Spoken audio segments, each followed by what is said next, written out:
गौ माता का विषय है। गावो विश्वस्य मातरः क्यों कहा है? पूरे विश्व की माता, न कि हिंदू की माता, न मुसलमान की, न ईसाई की, किसी की नहीं, गाय पूरे विश्व की माता है। और प्रमाण के साथ आप माने तो हिंदू शास्त्रों में सर्वोच्च कोई शास्त्र है और सबसे ऊपर किसी देवी देवता, महापुरुष, सूरवीर, बलिदानी, किसी ने गाय से बड़ा किसी को नहीं माना अपने को। सबने कहा गाय सबसे बड़ी है, इसलिए सबने गाय की पूजा की। और गाय को भगवान ने इतना पवित्र बनाया कि उससे पवित्र कोई प्राणी नहीं है। आप देखिए, किसी भी महापुरुष का, किसी भी देवी देवता का, किसी भी मानव का मल और मूत्र पवित्र नहीं, अपवित्र होता है, परंतु गौ माता का भगवान ने इतना पवित्र बनाया वो अपवित्र को पवित्र करता है। इतना है, आयुर्वेद के अंदर पारिक साहब बहुत अच्छे जानकार है। आयुर्वेद में हलाहल विष, इसको कुचला कहते हैं, उससे ज्यादा भयंकर विष नहीं होता। उसको शुद्ध करने में गोमूत्र में डाला जाता है। कितना भी कोई कितनी विषम बीमारी है, आजकल कैंसर जैसी घातक बीमारी का इलाज भी आज अंग्रेजी डॉक्टर भी गोमूत्र दिला करके ठीक कर रहे हैं। केवल मात्र गोमूत्र नहीं, गोमेल बसते लक्ष्मी किसको कहा है? देवी देवताओं का निवास गाय को। इसको केवल एक प्राणी मत समझो, एक पशु मत कहो इसको। यह श्रेष्ठतम भगवान की कृति है जो पृथ्वी पर हमारे कल्याण के लिए भेजी है। और यूं भी हमारे शास्त्र को जो जानते हैं कि नंदी के सिर पर यह पृथ्वी टिकी हुई है। जो इस विषय को जानता वो जानता है कि नंदी का सिर क्या है और नंदी क्या है और पृथ्वी कैसे टिकी हुई है।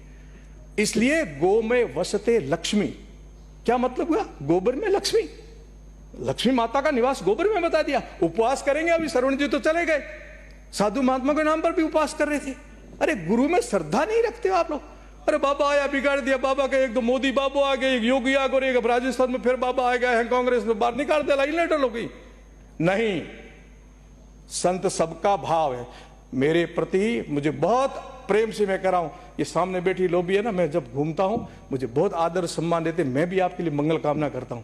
आज जूही साहब नहीं है, जूली साहब आज यहां नहीं है, परंतु मैं नहीं था, गुरु पूर्णिमा मनाने गया तब पीछे एक कटाक्ष हुआ था कि मेरे नाम से भी आप ऐतराज उठाते हो।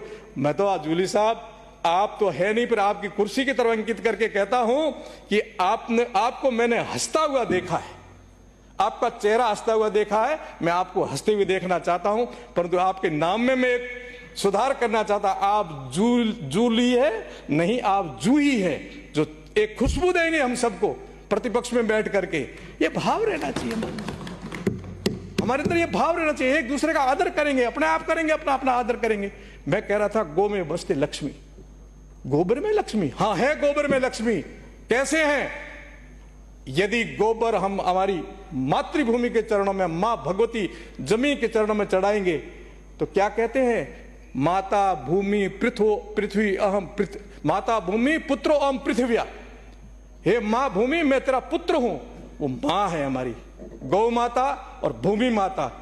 दोनों को पवित्र करने के लिए गोबर यदि भूमि में डालेंगे तो वहां उर्वरा पैदा होगी और वहां से अनाज पैदा होगा, और अनाज पैदा होगा, देश संपन्न होगा और किसान संपन्न होगा।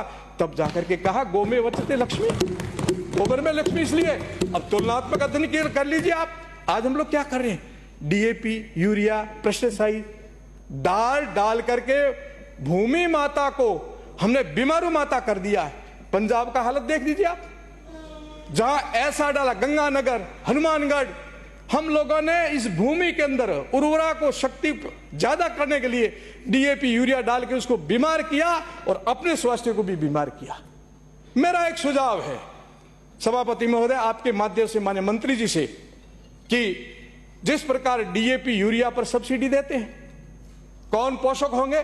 बड़े मिल फैक्ट्री वालों को उनको मिलेगा, उनको सब्सिडी देकर के हम खाद लेते, किसान को देंगे, किसान जमीन में डालेगा, जमीन बंजर होगी, और पूरी की पूरी इस प्रकार चलता रहा तो एक दिन हम तरसेंगे शुद्ध खाने के लिए। और उसकी जगह यदि गाय का गोबर हम जमीन में डालेंगे तो जमीन भी शुद्ध रहेगी, बीमारू नहीं रहेगा और हमारा स्वास्थ्य भी ठीक रहेगा। और सुनिए आप, सब्सिडी देते हैं ना, उसके बाद में कितना नुकसान उठा रहे हैं। मुझे दुख के साथ कहना पड़ रहा है कि वहां से कैंसर नाम की ट्रेन आती है बीकानेर में, कैंसन ट्रेन नाम हो गया है, क्योंकि हमने उस जमीन को बंजर कर दिया है। अब यदि स्वास्थ्य चाहिए, आपको पृथ्वी चाहिए, आपको अनाज चाहिए, तो गाय की शरण में आना पड़ेगा। और गाय दुखी तो पूरी दुनिया दुखी रहेगी, गाय सुखी तो हम सब सुखी रहेंगे। ये गाय को समझो, केवल प्राणी मत समझो, और केवल आध्यात्मिक आर्थिक दृष्टि से भी नहीं, तो सर्वांगीण गाय है, सब कुछ है। अर्थ का आधार मत मानो गाय को, ये भी एक मनुष्य का पक्ष है। गाय दूध नहीं देती है, छोड़ देते हैं।